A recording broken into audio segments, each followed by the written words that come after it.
That is how many of us got involved.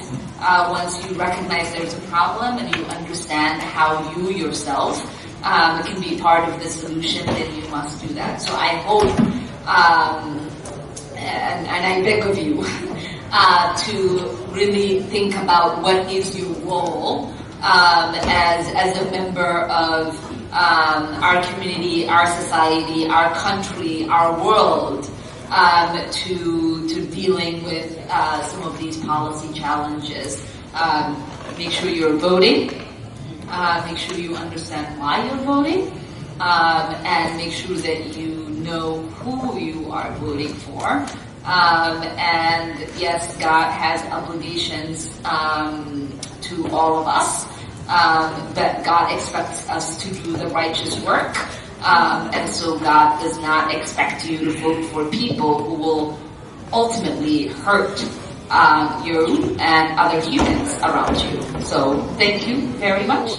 Were specifically banned by the Prime Minister of Israel, Benjamin Netanyahu, from visiting that country. He faces a very tough election in the next few days. If he doesn't win, are you going to try to go back and do you stand by your call for a boycott of Israel? I certainly hope that the people of Israel make a different decision. And my hope is that they recognize that his existence, his policies, his rhetoric really is contradictory to the peace that we are all hoping that that region receives and receives soon. Just right now, if you look at the annexation that's taking place, for many of us in Congress, there has been a long-standing support for a two-state solution.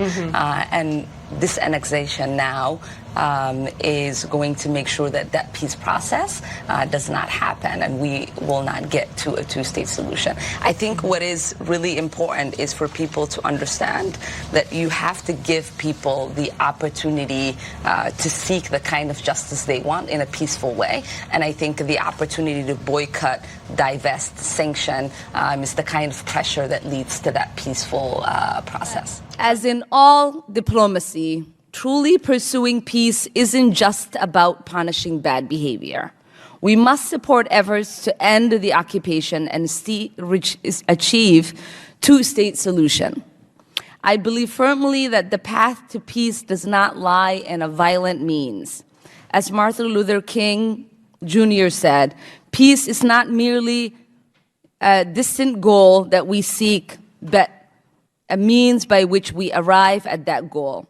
We should condemn in the strongest terms violence that perpetuates the occupation, whether it is perpetuated by Israel, Hamas, or individuals.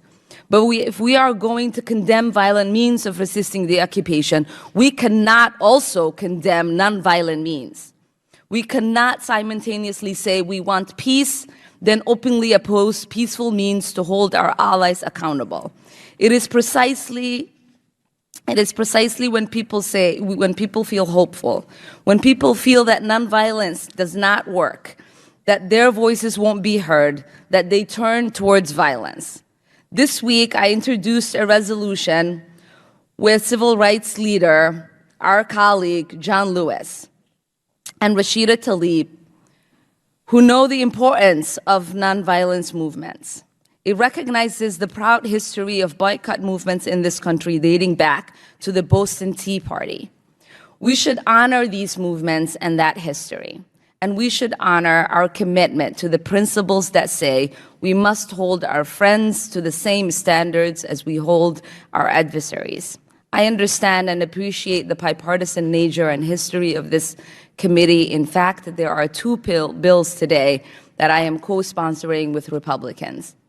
And I have co-sponsored the Sri Lankan resolution with Mr. Johnson, and the resolution with Mr. Zeldin. I am also proud to sponsor Mr. Lowenthal's resolution that we just voted on, and excited that every single person was on board on our side. I will not be supporting the en bloc package today. Mr. Chairman, I thank you, and I yield back. In our democratic societies, We should welcome legitimate debate on how best to honor our values and to advance our priorities without questioning loyalty or patriotism.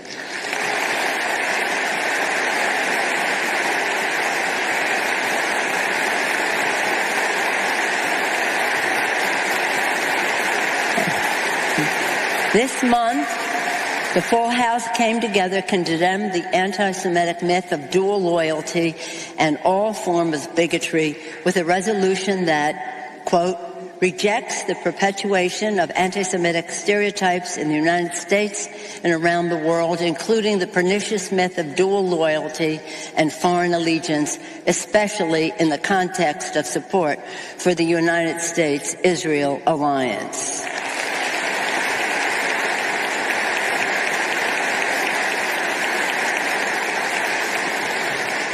I simply declare to be anti-Semitic is to be anti-American. It has no place in our country. We must also be vigilant against bigoted or dangerous ideologies masquerading as policy, and that includes BDS.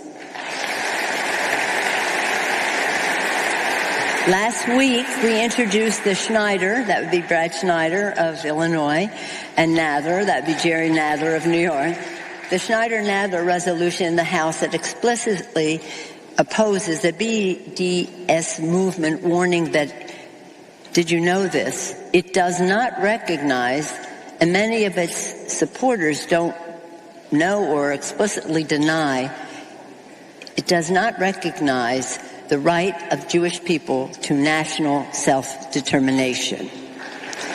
The resolution goes on to recognize that BDS movement does not favor a two-state solution and undermines the possibility for a negotiated solution to the Israeli-Palestinian conflict.